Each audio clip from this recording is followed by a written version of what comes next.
ಸಂಖ್ಯಾ ಸರಣಿ. ಸಂಖ್ಯಾ ಸರಣಿಗೆ ನಿಮಗೆ ಟೈಪ್ಸ್ ಆಫ್ ನಂಬರ್ಸ್ ತುಂಬಾ ಇಂಪಾರ್ಟೆಂಟ್.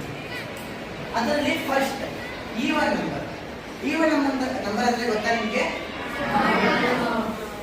2, 4, 6, 8.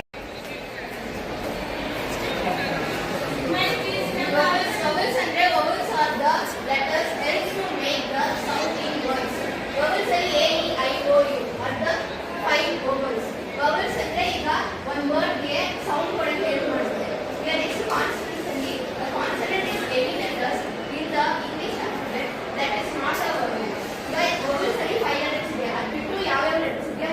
ಪೊರೆ ಅಂದ್ರೆ ಲೇಯರ್ ಇರುತ್ತಲ್ವಾ, ಆ ಈರುಳ್ಳಿ ಪೊರೆನ ತೆಗೆದ್ಬಿಟ್ಟು ನಾವು ಸ್ಲೈಡ್ ಮೇಲೆ ಇಟ್ಬಿಟ್ಟು ನೋಡಿದಾಗ, ಮೈಕ್ರೋಸ್ಕೋಪಿನ ನೋಡಿದಾಗ ಅದರಲ್ಲಿರುವಂಥ ಸೂಕ್ಷ್ಮ ಜೀವಿಗಳನ್ನ ನಾವು ಗಮನಿಸ್ತೀವಲ್ವಾ. ಸೊ ಇವಾಗ ಸೂಕ್ಷ್ಮ ಜೀವಿಗಳು ಇವಾಗ ನೀವು ನೋಡಿದಾಗ ಇಂತಹ ಸ್ಪರ್ಧಾತ್ಮಕ ಪರೀಕ್ಷೆ KAS, IAS ದಿನಪತ್ರಿಕೆಗಳನ್ನು ಓದಿ, ಮ್ಯಾಗಝಿನ್ಗಳನ್ನು ಓದಿ, ನೀವು ಹೆಚ್ಚು ಬುದ್ಧಿವಂತರಾಗ್ತೀರಿ. ಹಾಗಾಗಿ IAS ಪರೀಕ್ಷೆ ಇವರು ಮಂಗಳೂರು ಸರ್ಕಾರಿ ಕಾಲೇಜಿನಲ್ಲಿ ಇಂಗ್ಲಿಷ್ ಪ್ರಾಧ್ಯಾಪಕರಾಗಿದ್ದಾರೆ.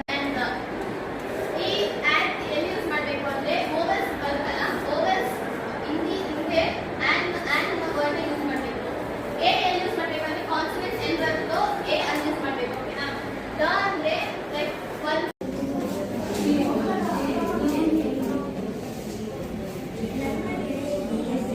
ಈ ವರ್ಷ ಜಾತ್ರೆ ನಡೆಯುತ್ತದೆ.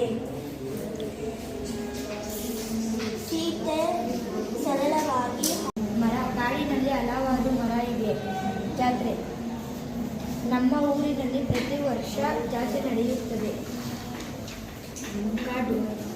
ಹಾಡು ಸೀತಾ ಸರಳವಾಗಿ ಹಾಡು. ಪ್ಯೂರ್ ಆರ್ ಮಿಕ್ಸ್ಚರ್ ಅಂದ್ರೆ ನಮ್ಮ ಸುತ್ತಮುತ್ತ ಇರೋ ವಸ್ತುಗಳು ಪ್ಯೂರಾ ಇಲ್ಲ ಮಿಕ್ಸ್ಚರ್.